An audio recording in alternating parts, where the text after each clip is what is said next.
कोविड-19 का संकट काल और इस समय ने बहुत सारी परेशानियां, बहुत सारी चुनौतियां समाज के सामने पेश की है और उनमें से एक बहुत बड़ी चुनौती आई है कला और संस्कृति के सामने।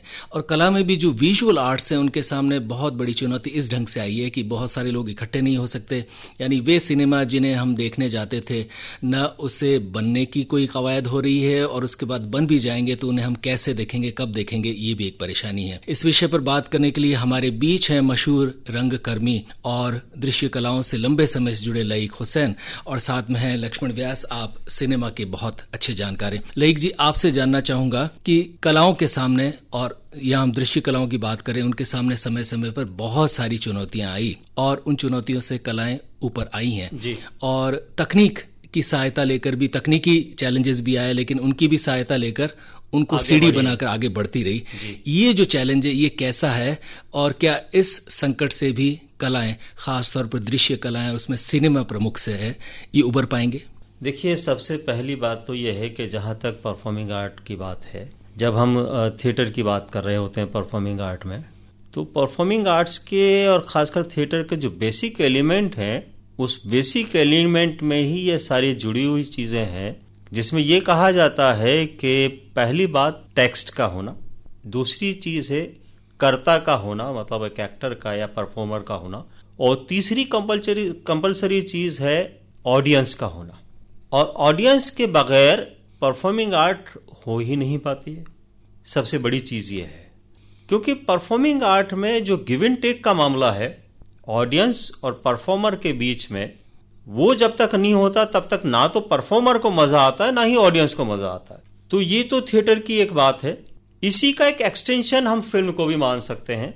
लेकिन फिल्म में और थिएटर में एक जो बेसिक फर्क है वो ये है कि थिएटर को ऑडियंस जो है अपनी नेकेड आईज से देख रही होती है और फिल्म में ऑडियंस जो है कैमरे की आईज से देख रही होती है।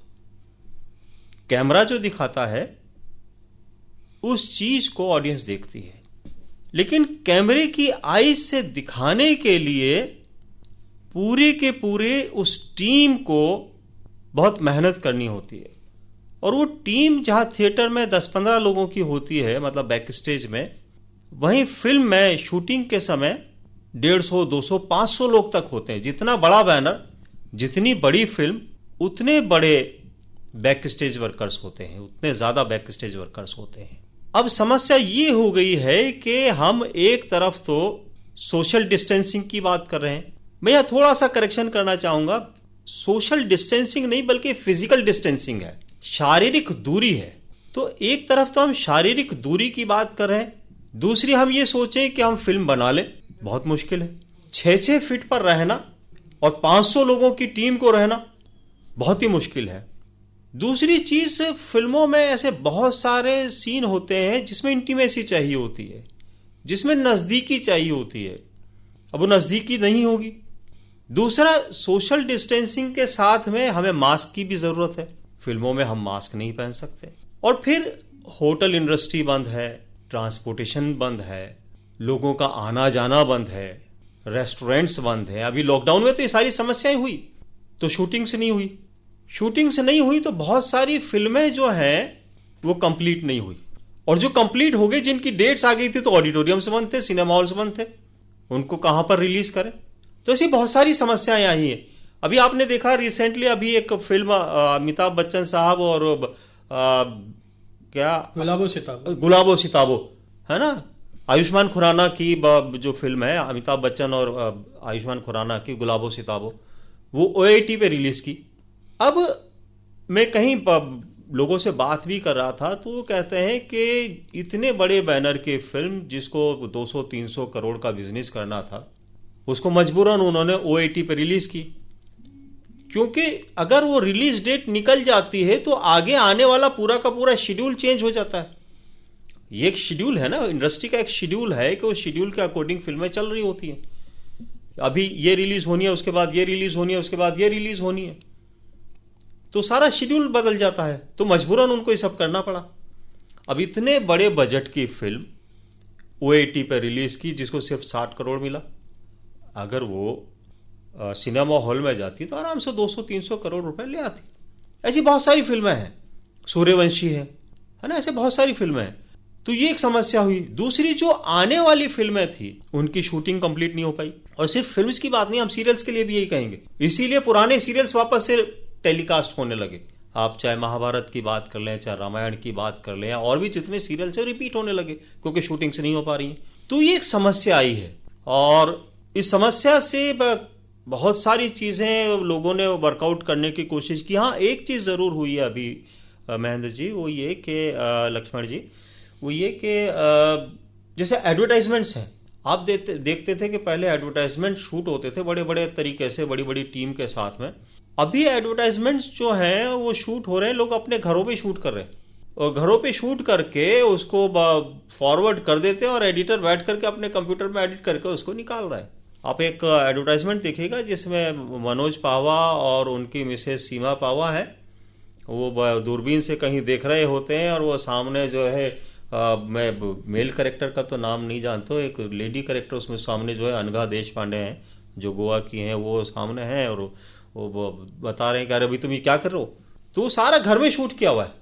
तो ऐसे बहुत सारे एडवर्टाइजमेंट जो है वो तो हो रहे हैं, लेकिन वो छोटी चीजें हैं। अर्थशास्त्र पर बात करें उससे पहले लक्ष्मण जी, मैं आपसे जानना चाहूंगा कि फिल्म में भी जैसे थिएटर में सीधा एक होता है, वैसे हमारे यहाँ फिल्म भी जो स्क्रीन पर आदमी देखता है उसका एक उससे रिश्ता जुड़ता है। जैसे आपको ध्यान हो, बहुत सारी फिल्मों में ऐसा हुआ कि लोग जूते चप्पल बाहर उतार कर जाते थे, सिक्के उछालते हैं, तालियां बजाते हैं, सीटियां हमारे यहाँ की पूरी दुनिया में मशहूर है। तो जो फिल्म देखने वाला व्यक्ति है, जो उसका एक संबंध जो सिनेमा हॉल में जुड़ता है, और ये परंपराएं दक्षिण में शायद और ज्यादा मजबूत हैं, तो ये परंपराएं कहीं न कहीं खंडित होगी। बिल्कुल, देखिए बहुत सारे सवालों का जवाब किंतु परंतु के साथ आएगा। ये सब कोविड-19 का काल है, तो जैसी जैसी चुनौती आ रही है वैसे वैसे हम समाधान निकाल रहे हैं। लेकिन मैं OTT यानी ओवर द टॉप प्लेटफॉर्म की बात करूं, इसकी शुरुआत बहुत पहले हो चुकी थी, और ये फ्यूचर है। कई लोग हैं, प्रसिद्ध निर्देशक हैं, क्रिस्टोफर नोलन हैं, वो कहते हैं कि सिनेमा का जो अनुभव है उसका मुकाबला OTT प्लेटफॉर्म नहीं कर सकते। लेकिन सिनेमा का अर्थशास्त्र बदला है, कई सारे वेब सीरीज बन रही हैं, और ये वेब सीरीज है जिन्होंने वर्षों तक चले आ रहे स्टूडियो सिस्टम को ध्वस्त करने की शुरुआत कर दी है। अब पता चलता है कि कितनी ही सिनेमा बन के आ रहा है, कितनी वेब सीरीज बन के आ रही है, उनके पीछे पैसा इन्हीं की तरफ से आ रहा है, इन प्लेटफॉर्म की तरफ से आ रहा है। तो ये कोविड-19 से पहले इसकी शुरुआत हो चुकी थी। अब जब बता रहे हैं आप कहीं जा ही नहीं सकते, तो फिर मजबूरी में आपको ये सब करना ही पड़ेगा। तो पर यह सवाल है कि जैसे क्रिकेट मैच का भी मैं जोड़ना चाहूँगा, वो भी OTT प्लेटफॉर्म पे सबसे ज़्यादा देखा जाने लगा, जो पहले घर की स्क्रीन पे देखते थे। तो ये तैयारी एक यूँ मानी की हो चुकी थी, और सिनेमा का मैं तो कहूँगा कि फ्रंट बेंचर्स के साथ देखने का जो अनुभव है, जो आप बता रहे हैं सीटी बजाना है ना, जो आरती भी करना, उस अनुभव का वैसे कोई मुकाबला नहीं। आप घर में जरूर कर सकते हैं। कुछ नए प्रयोग मैंने सुने थे, जैसे आप एक बड़ी सोसाइटी में रह रहे हैं, मल्टी स्टोरी बिल्डिंग में जी। अब वहाँ के लोग हैं वो कहीं जा नहीं सकते, तो कुछ छोटे छोटे जैसे 50 लोग इकट्ठे हो गए, तो इस तरह के जो वेब सीरीज बनती है उनको एक साथ बिंज वॉचिंग कहते हैं, वहाँ के देखने लग गए, और उसी दौरान उनको खाना उपलब्ध कराया जाता है। ये प्रयोग अभी कोरोना काल में हुए, इनका जिक्र थोड़ी जगह में है, लेकिन ये भी एक जैसा होता है, जैसी चुनौती वैसा आपको प्रत्युत्तर देना पड़ता है, ये उस तरह का है मामला।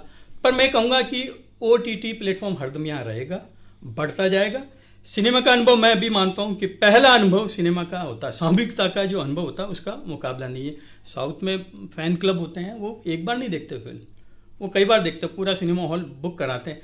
और वो यहाँ ये भी फर्क बताना चाहूँगा कि अधिकतर मल्टीप्लेक्स आ गया, लेकिन तमिलनाडु में तो अगर रजनीकांत के फैंस हैं तो वो तो वहीं जाएंगे, और सरकार भी मदद करती है, जिसे हम कहते हैं मनोरंजन टैक्स, वो भी ज़्यादा नहीं लेती, वो 10-10 बार देखता है, सिनेमा में आके देखता है। सिंगल स्क्रीन वहाँ इसीलिए सर्वाइव कर रही, जो कि और जगह संभव नहीं हो पाया। तो सबकी जो चुनौतियां हैं उसका उसी तरह जवाब आ रहा है। पर कोरोना काल कितना लंबा खिंचेगा ये सच में परेशान करने वाला है, क्योंकि एक आपको चाहिए, एक बहुत बड़ा सेट है, राजा का है, युद्ध के दृश्य है। हालांकि आजकल सेनाएं तो कंप्यूटर जनरेटेड ग्राफिक्स से आ सकती, फिर भी कुछ सीन्स होते हैं जिसमें एक साथ सबको प्रेजेंट रहना पड़ता है। और साउथ की फिल्म आई थी बाहुबली, तो आप जान सकते हैं कि एक ही समय कितने लोग सेट पे उपस्थित होते थे। ये वो है जो सिनेमा कैमरे की आंख से आप देख पा रहे हैं, लेकिन पीछे जो काम करे वो भी मौजूद है। अभी उसकी तुरंत कोई उम्मीद नहीं दिखाई दे रही, वेब सीरीज की कुछ की शुरुआत हो चुकी है कुछ शर्तों के साथ कि इतने लिमिटेड लोग रहेंगे सेट पे। उम्मीद करते हैं कि सिनेमा पे भी होगी, लेकिन भव्यता की बात कर रहे हैं बहुत सारे लोगों की उपस्थिति की, तो वो अभी संभव नहीं है। लहिक जी, अर्थशास्त्र की बात, दरअसल सिनेमा अर्थशास्त्र भी है, इसलिए अर्थशास्त्र है कि उसके जरिए जो कलाकार है वो भी पैसा कमा रहा है, वो सारा पैसा दर्शक से निकलता है, यानी जो कला के में पैसा लगाया गया वो दर्शक की जेब से जाता है।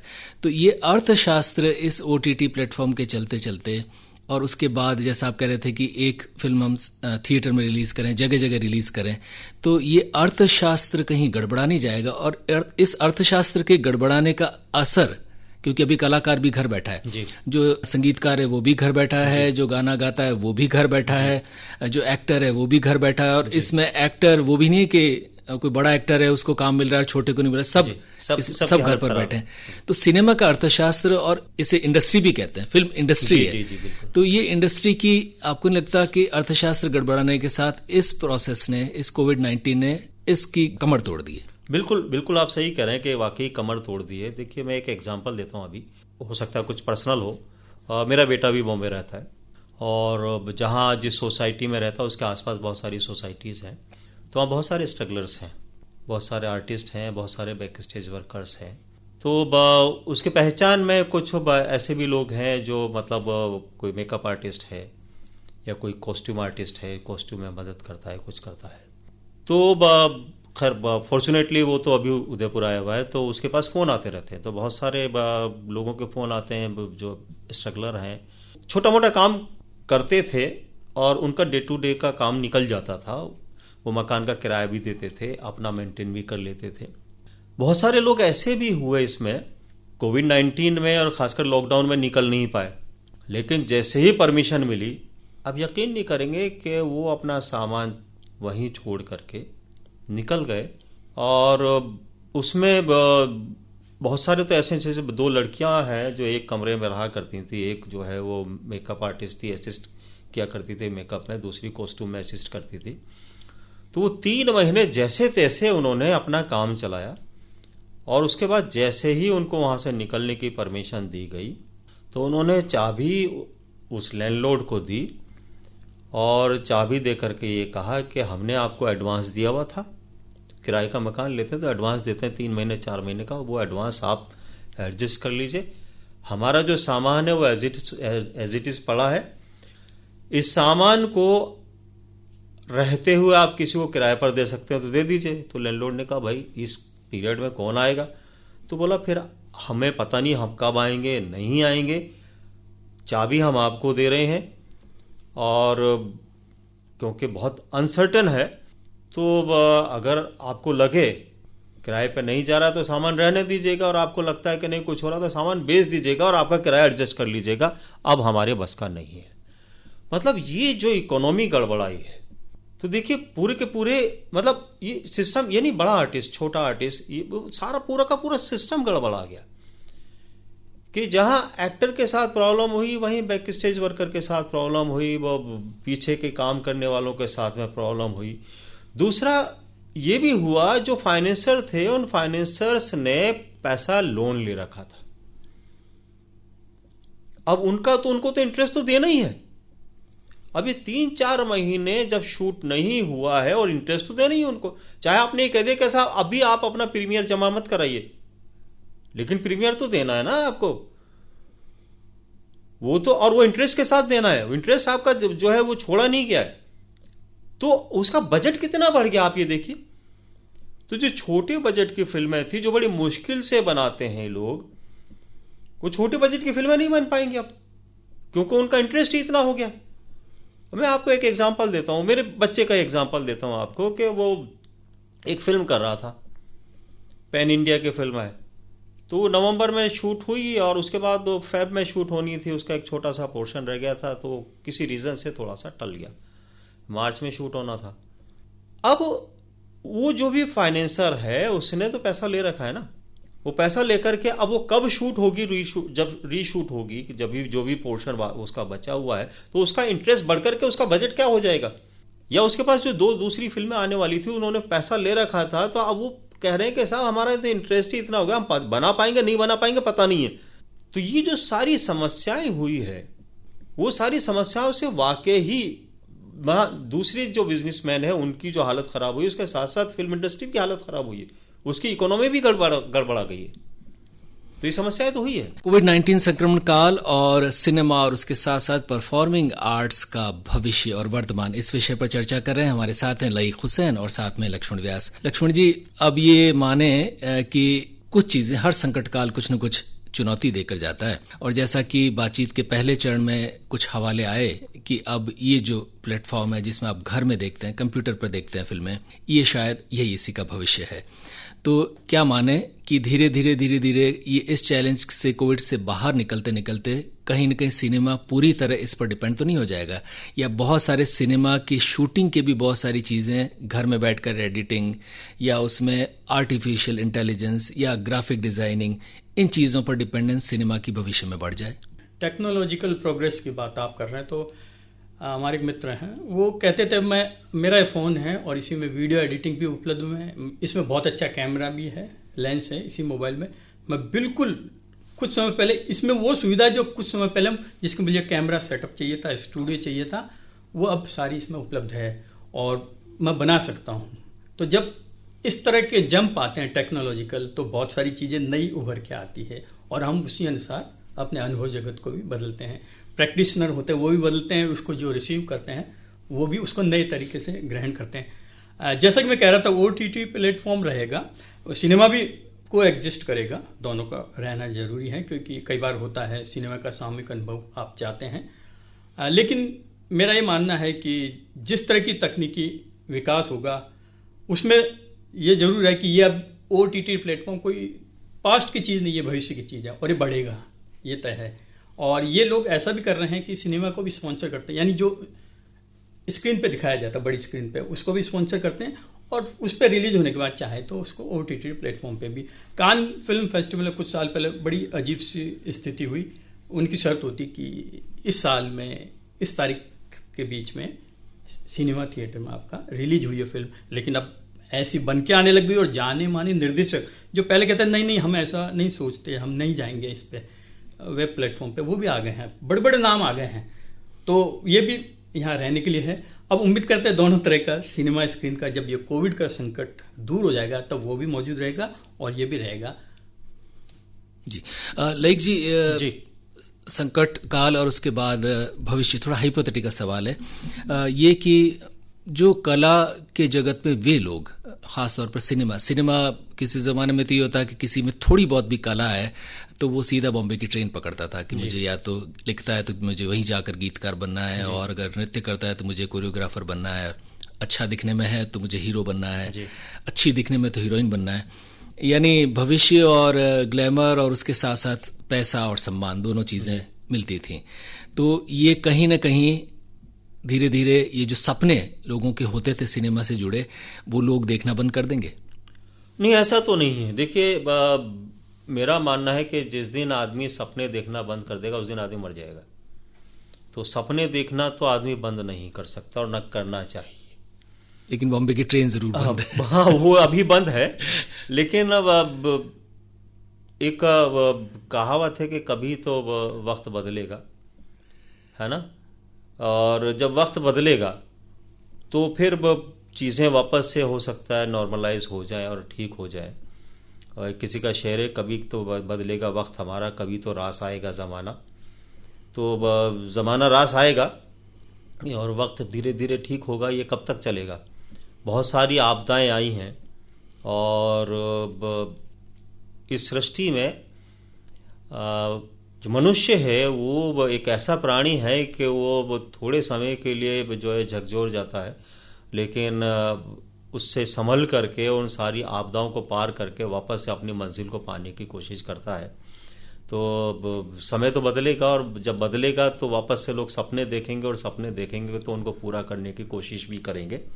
और मुझे लगता है कि लक्ष्मण जी ने जैसे कहा कि OTT प्लेटफॉर्म भी चलेगा और सिनेमा भी रहेगा, तो दोनों हो सकता है। हाँ, ये ज़रूर हो जाए कि दोनों चीज़ें साथ साथ एग्जिस्ट करें। पहले जहाँ सिनेमा डोमिनेट करता था, अब दोनों ही साथ साथ एग्जिस्ट करें। ये एक समय आ सकता है जी, लेकिन आएगा सर। लक्ष्मण जी, कलाओं पर ये एक चीज़ आरोपित की जाती है और इसे कलाएं समय समय पर साबित भी करती हैं कि कला समय का दस्तावेज है। यानी ये किताब इस वक्त लिखी गई है तो इसमें इस समय के प्रमाण है, वो अच्छा या बुरा समय है वो बाद में निर्णय होता है। और हर सिनेमा भी इसका अपवाद नहीं है कि सिनेमा ने हर अच्छे बुरे समय को चाहे बाद में ही सही उसको दिखाया है। तो ये जो संकट काल है, क्या ये सिनेमा भविष्य का सिनेमा में कैसे आएगा, और अब भी जब सिनेमा बनने लगेंगे तो क्या उसमें आपको नहीं लगता बहुत लंबे समय तक कोविड ही छाया रहेगा? ये विभाजन की मैं तुलना करूं, भारत पाकिस्तान विभाजन की करूं तो कुछ लोगों अखबारी हेडलाइन की तरह, न्यूज हेडलाइंस की तरह तुरंत बना सकते हैं, लेकिन कुछ लोग ठहर के बनाते हैं उस पर, क्योंकि वो चाहते हैं कि जो भी दर्शक है उसको देखे तो लंबे समय तक उसके साथ रहे। तो न्यूज हेडलाइन की तरह उपयोगिता होती कुछ समय की, लेकिन उसको ठहराव करके चिंतन करके फिर आप प्रस्तुत करें, भले 10 साल बात करें, तो ये अच्छे कलाकार की निशानी है कि वो कितने समय तक साथ रहता है। और कई मायने में कला आने वाले समय को भी बताती है। अब ये जो महामारी है ये पहले ही प्रेडिक्ट हो चुकी है। ऐसी 2-3 फिल्में हैं कि इस तरह का वायरस आएगा और दुनिया भर में फैल जाएगा, क्योंकि अब ये ग्लोबल विलेज की जब हम बात करते हैं, पहले सुविधा थी कि कोई बीमारी हुई किसी एक महाद्वीप पे सीमित रहेगी, लेकिन जब पता है कि ये फ्लाइट यहाँ चलेगी न्यूयॉर्क से, अगले दिन चीन में पहुंच जाएगी, अगले दिन ऑस्ट्रेलिया में पहुंच जाएगी, कुछ घंटों में पहुंच जाएगी, तो ऐसे में बीमारी भी तुरंत फैलती है, ये भी होता है। तो ये भी एक सबसे बड़ी चुनौती यही है कि सपोज ये बीमारी महामारी खत्म हो गई तो क्या अगली नहीं आएगी? तो क्या हम तैयार हैं? और सिनेमा प्रेडिक्ट कर चुका है ये सब कुछ पहले ही, और भविष्य को किस तरीके से देखता है हम पे निर्भर करता है। यूटोपिया होता है, किसी के लिए डिस्टोपियन फ्यूचर होता है, लेकिन डिस्टोपियन फ्यूचर भी मानव जाति को कुछ न कुछ सिखाने के लिए होता है। बड़े बड़े आर्टिस्ट ने किया भी अपने सिनेमा के द्वारा। जी, यहाँ कुछ मजेदार चीजें देखने में आती है और कुछ लोग बड़े कला के एग्जाम्पल्स देते हैं, और वो ये कि मुस्कुराहट पर इतने गाने बने हैं और सब कुछ, और अब कुछ लोग कहने लगे हैं कि वो चूंकि सब लोग मास्क लगाते हैं तो मुस्कुराहट गायब हो गई जी। तो हमारी सिनेमा से, हमारी फिल्मी गीतों से क्या मुस्कुराहट को गायब कर पाएंगे, और कर पाएंगे तो कैसे, क्योंकि मुस्कुराहट नजर नहीं आती मास्क में? नहीं, देखिए ये सारी चीजें जो है सिर्फ मास्क की हम बात ना करें कि सिनेमा जो है एक्सप्रेशन का भी मीडियम है, और एक्सप्रेस करने के लिए लिप्स के साथ साथ जो हमारी आंखें और स्किन भी बहुत काम करती हैं, है ना। तो और बहुत सारे लोग तो जो है आंखों से एक्सप्रेस करते हैं, और मेरे दोस्त जो अभी गुजर गए हैं इरफान, वो तो उनके बारे में तो कहा ही जाता था कि वो तो सिर्फ आंखों से एक्सप्रेस कर देते हैं। तो ऐसा नहीं है। और मास्क भी कब तक रहेगा? मास्क तो कभी ना कभी तो उतरेगा। जब आदमी के चेहरे से मास्क उतर जाता है तो ये तो कोविड-19 का मास्क है ये तो उतरेगा ही उतरेगा। पास मास्क पहले भी थे, पहले भी बाद में भी रहेंगे।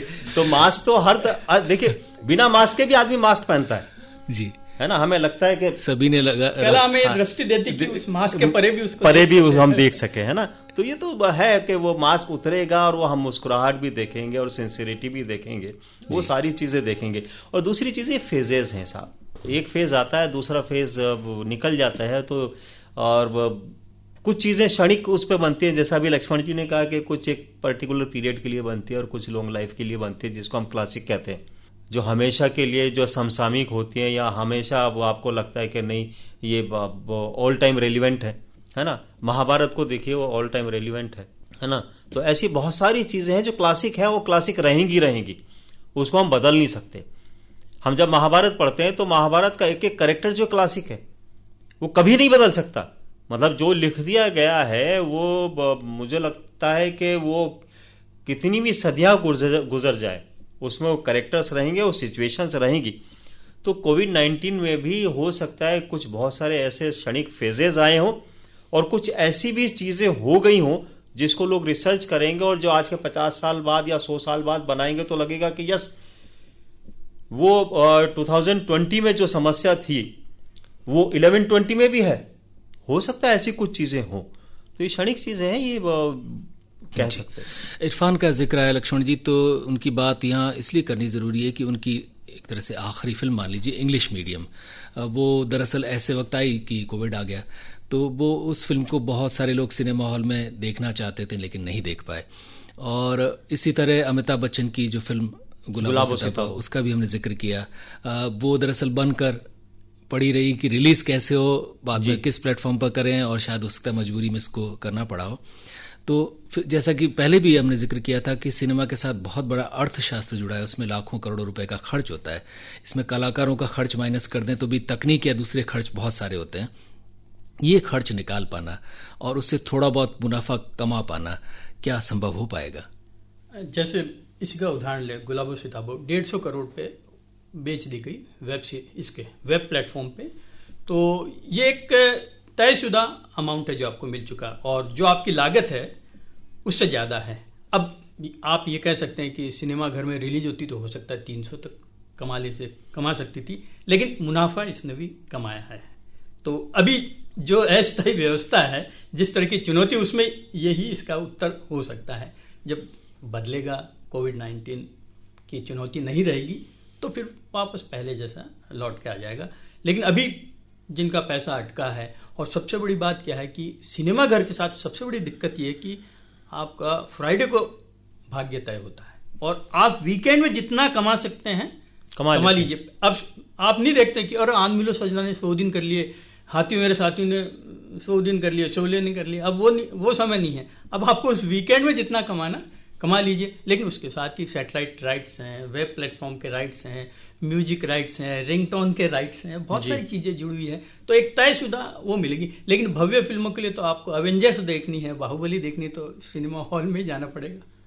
ये तो है ही, बिल्कुल भव्यता की बात आएगी तो उसी पे कैप्चर होगा।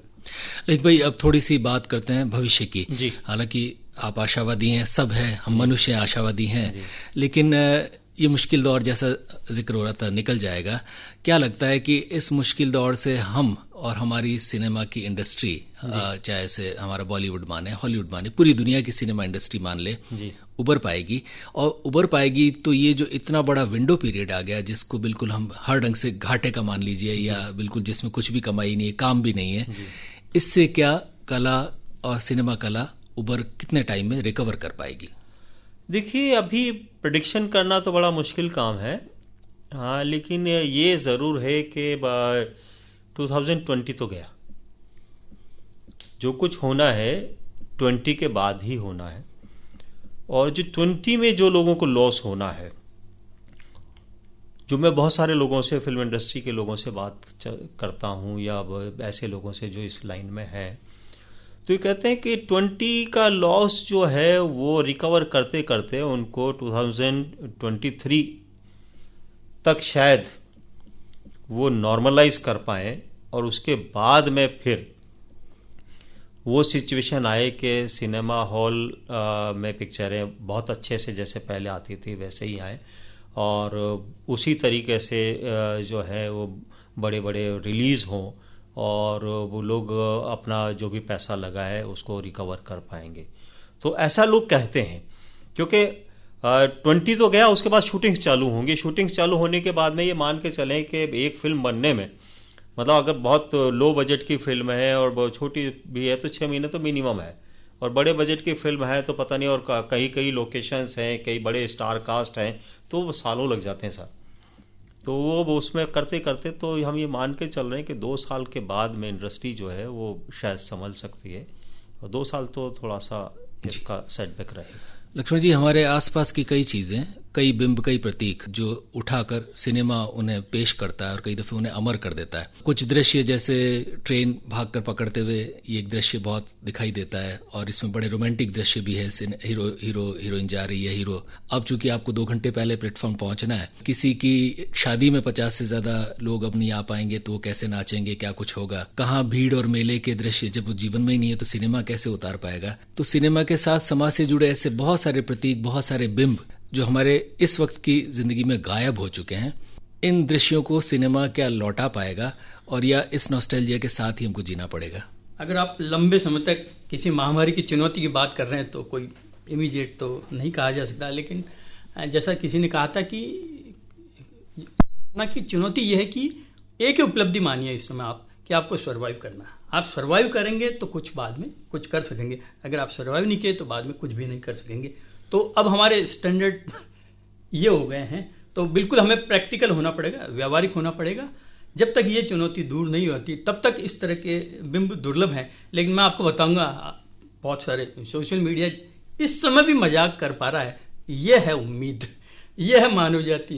ये एक गिफ्ट दिए ऊपर वाले ने मानव जाति को कि ऐसे समय में भी वो ह्यूमर ढूंढ निकालता है। तो उम्मीद का नाम है मानव।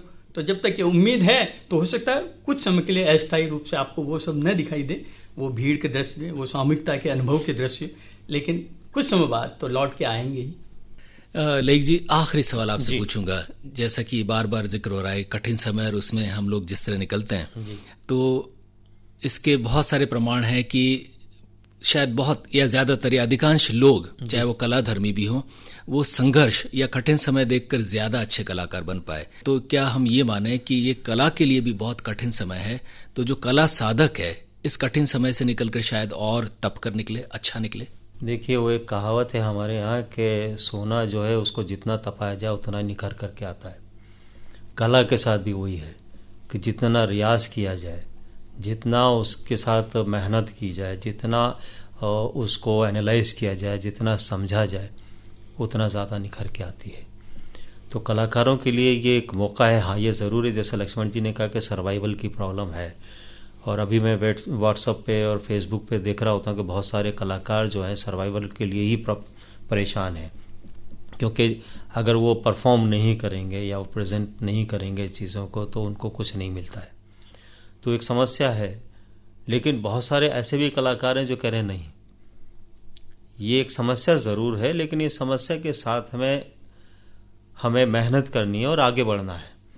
तो जो कलाकारों से बात होती है वो अभी भी मतलब उनके पास इतना समय, क्योंकि घर में बैठे हैं तो काफ़ी रियाज कर रहे हैं, काफ़ी कुछ सोच रहे हैं, काफ़ी कुछ लिख रहे हैं, काफ़ी कुछ पढ़ रहे हैं। तो वो लिखने से, पढ़ने से जो चीज़ें निकल के आई हैं वो शायद मुझे लगता है कि और ज़्यादा गूढ़ होंगी और ज़्यादा महत्वपूर्ण होगी। बहुत सारे लोगों से मेरी बात हुई, उन्होंने कहा कि यार हमने तो ये चीज़ तो पढ़ी नहीं थी, अब हम घर बैठे बैठे तो ये पढ़ ली। जैसे मैं अपना एग्जांपल देता हूँ, तो जब मैंने पढ़ना शुरू किया तो मैंने बचपन में कभी कुरान पढ़ा था, अरबी में पढ़ा था, तो मुझे लगा कि यार मैं तो कुछ तो समझता ही नहीं हूँ। तो मैंने, आप यकीन नहीं करेंगे, मैंने कुरान पढ़ा, मैंने बाइबल पढ़ी, मैंने गीता पढ़ी, मैंने रामायण पढ़ी और समझने की कोशिश की कि भाई क्या कहती हैं, है ना। ऐसी बहुत सारे दोस्तों से बात हुई तो कहते हैं कि मैंने तोल्स्टॉय को पढ़ा, मैंने काफका को पढ़ा, है ना, मैंने स्टेनिस्लाविस्की को पढ़ा, और हम तो एक्टिंग कर रहे थे भाई, लेकिन हम तो नाम ही सुनते थे कि मेथड एक्टिंग, लेकिन अब पढ़ने पे पता पड़ता है कि मेथड एक्टिंग होती क्या है। या वो एक शब्द दिया था स्टेनिस्लाविस्की ने, मैजिक इफ, तो हम तो सोचते थे कि भाई ये इफ का या काश का जादू, लेकिन ये काश का और इफ का जादू है क्या। अब जब पढ़ लिया तो समझ में आता है कि भाई ये है। तो नेचुरली अब जो लोग काम करेंगे और जो चीज़ें आगे आएंगी, तो जब मेहनत के साथ में, पढ़ने के साथ में, समझने के साथ में आएंगी तो शायद और निखर के आएंगी। मेरा तो यही मानना है। लईक हुसैन, लक्ष्मण व्यास, आपका बहुत बहुत आभार।